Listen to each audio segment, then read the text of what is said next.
Hello, everyone. Um, Welcome to Storytime Live with Srta Pikula. I I hope that you're all doing well today. And I did not get I didn't get the link out as early um, as I wanted to. So I'm sorry for that, but um, I'm glad that you're here, and we're going to do Storytime Live. Happy Wednesday. Good day. It's kind of dreary out, but it's feels like a nice fresh spring day, and I hope you get to enjoy it. And we're gonna go back and recap a little bit on what happened in Prince Caspian. So we were reading Old Narnia in Danger, which was um, the last chapter, and they've been fighting many battles, and um, the poor Wimbleweather, the giant, he was stressed out by um, his failure in the battle, and everyone was kind of getting angry at him, and he just kind of walked away, and um, everyone was feeling upset, and they're like, "Oh, we have we have nothing left to do. What are we going to do now?" And they decided together in a council, Dr. Cornelius and Truffle Hunter and Nickabrick and Trunkin and Caspian decided that the best idea was to finally blow Susan's horn.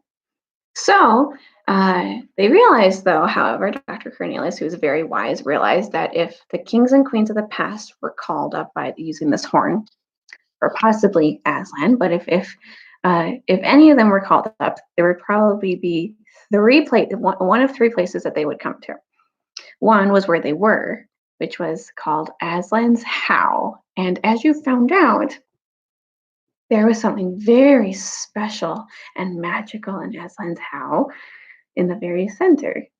It was a stone table that was broken down in the middle, and there was ancient writing on it. That's the way that the stone table was described to us. The same stone table from The Lion, the Witch, and the Wardrobe. And so that was the first place, was Aslan's House. The second place that they were probably going to come was possibly Lantern's Waste, which is where the lamppost is, where the children first came into Narnia. And then the last place was where the ruins of Cair Paravel, their castle, is. So they decided to send two messengers out to greet them in case they came, or in case Aslan came. They didn't know how this was going to work. So they sent Pettery Twig to Lantern Waste, and they sent uh, Trunken volunteered actually to go to Cair Paravel. And so he fearlessly walked out there. Now, something interesting about Trunken. Trunken does not have a lot of faith. He's like, I don't know if any of these things that you're saying are true, but you are my king, Caspian, and I am willing to serve you.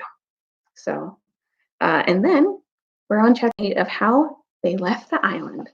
So we're going back, and we found out, as we read, that Trunken is the dwarf that the children saved from drowning.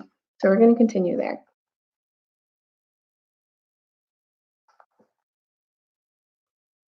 Okay, now where were we?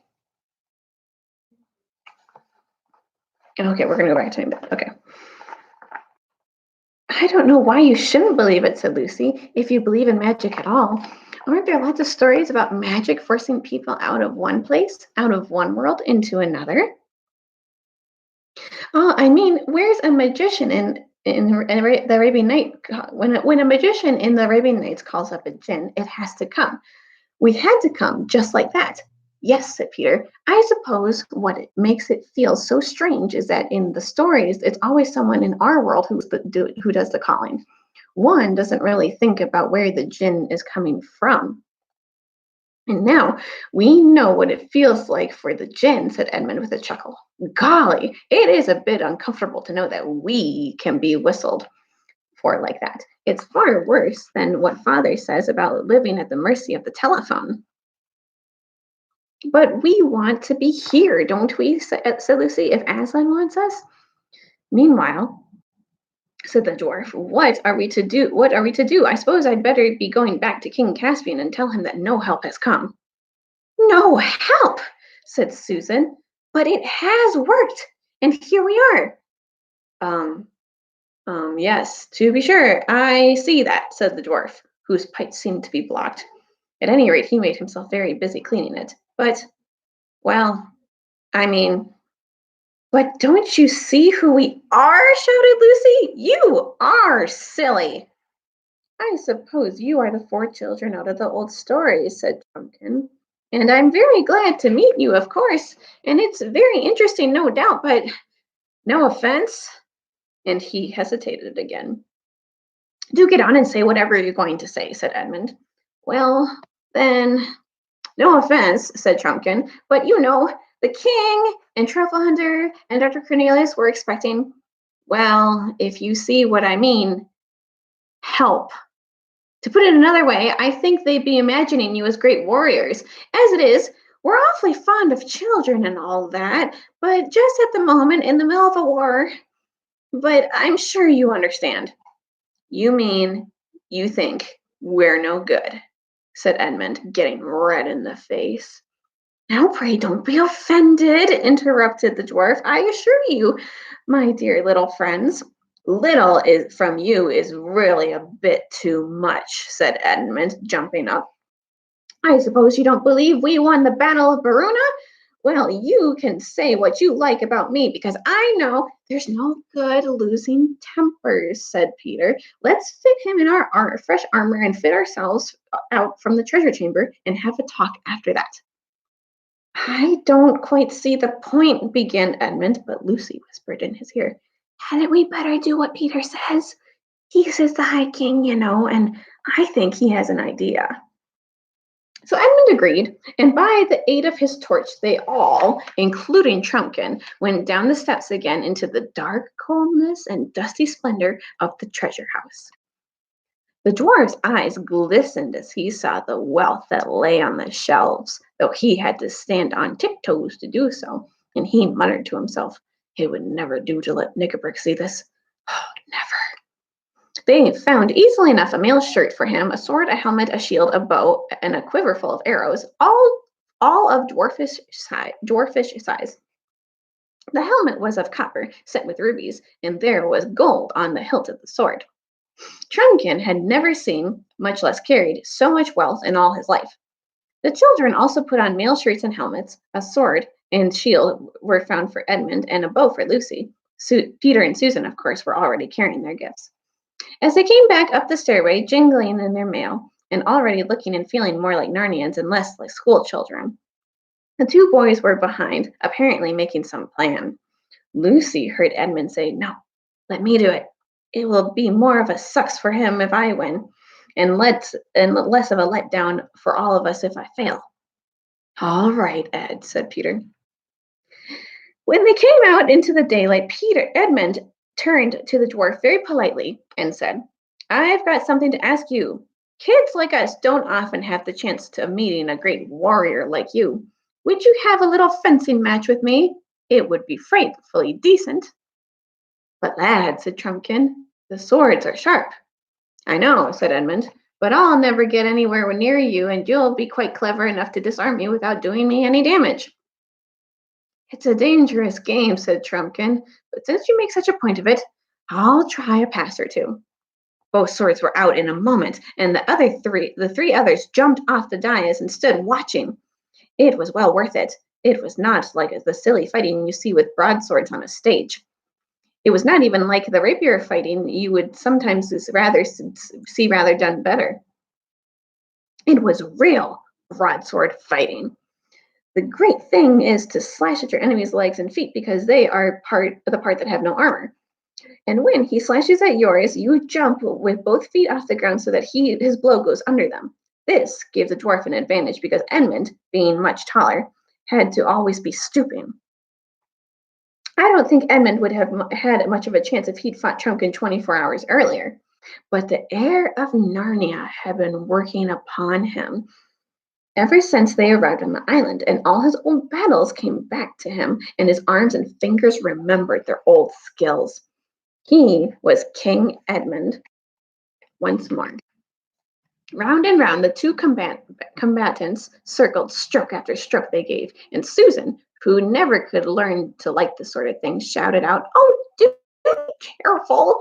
And then, so quickly that no one else, unless they knew, as Peter did, could quite see how it happened, Edmund flashed his sword around with a peculiar twist. The dwarf's sword flew out of his grip, and Trumpkin was wringing his empty hand as you do after a sting from a cricket bat. "Not hurt, I hope, my dear little friend," said Edmund, panting a little and returning his own sword to its sheath. "I see the point," said Trumpkin dryly. "You know a trick I never learned." "That's quite true," put in Peter. "The best swordsman in the world may be disarmed by a trick that's new to him. I think it's only fair to give Trumpkin a chance at something else. Will you have a shooting match with my sister? There are no tricks in archery, you know." "Ah, jokers you aren't you?" said the dwarf. "I begin to see, as if I didn't know how she can shoot, after what happened this morning. All the same, I'll give it a try." He spoke gruffly, but his eyes brightened, for he was a famous bowman among his own people. All five of them came out into the courtyard. "What's to be the target?" asked Peter. "I think that apple hanging over the wall on the branch there would do nicely," said Susan. "That'll do nicely, lass," said Trumpkin. "You mean the yellow one near the middle of the arch?" "No, not that one," said Susan. "The red one up above, over the battlement." The dwarf's face fell. "Looks more like a cherry than an apple," he muttered, but he said nothing out loud. They tossed up for the first shot, greatly to the interest of Trumpkin, who had never seen a coin tossed before, and Susan lost. They were to shoot from the top of the steps that led from the hall into the courtyard. Everyone could see from the way the dwarf took his position and handled his bow, he knew what he was about to do. Whang went the string. It was an excellent shot. The tiny apple shook as the arrow passed, and a leaf came fluttering down. Then Susan went to the top of the steps and strung her bow. She was not enjoying her match half so much as Edmund had enjoyed his. Not because she had any doubt about hitting the apple, but because Susan was so tender-hearted that she almost hated to beat someone who had been beaten already. The dwarf watched her keenly as she drew the shaft to her ear. A moment later, with a little soft thump, which they could all hear in that quiet place, the apple fell to the grass with Susan's arrow in it. "Oh, well done, Sue!" shouted the other children. "It wasn't really any better than yours," said Susan to the dwarf. "I think there was a tiny breath of wind as you shot." "No, there wasn't," said Trumpkin. "Don't tell me. I know when I've been fairly beaten. I won't even say that the scar from my last wound catches me a bit when I get my arm well back." "Oh, you're wounded?" asked Lucy. "Do let me look." "It's not a sight for little girls," began Trumpkin, but then he suddenly checked himself. "There I go, talking like a fool again," he said. "I suppose you're as likely to be a great surgeon as your brother is to be a great swordsman and your sister a great archer." He sat down on the steps and took off his hauberk and slipped down his little shirt, showing an arm hairy and muscular in proportion, as a sailor's, though not much bigger than a child's.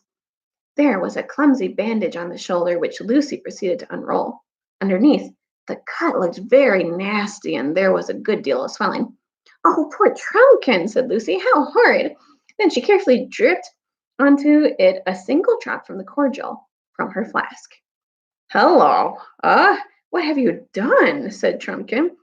But however he turned his head and squinted and whisked his beard to and fro, he couldn't quite see his own shoulder. Then he felt it as well as he could, getting his arms and fingers into very difficult positions as you do when you're trying to scratch a place that's just out of reach. Then he swung his arm and raised it and tried the muscles, and finally jumped to his feet, crying, "Giants and junipers! It's cured! It's as good as new." After that, he burst into a great laugh and said, "Well, I've made as big of a fool of myself as ever a dwarf did. No offense, I hope. My humble duty to your majesties all. Humble duty." And thanks for my life, my cure, my breakfast, and my lesson you've taught me." The children all said it was quite all right and not to mention it. "And now," said Peter, "if you've really decided to believe in us—" "I have," said the dwarf. "It's quite clear what we have to do. We must join King Caspian at once." "The sooner the better," said Trumpkin. "My being such a fool has already wasted about an hour." And we're going to stop there for today. So I hope that you enjoyed story time, and I hope that all of you have a great day, and we'll see you tomorrow.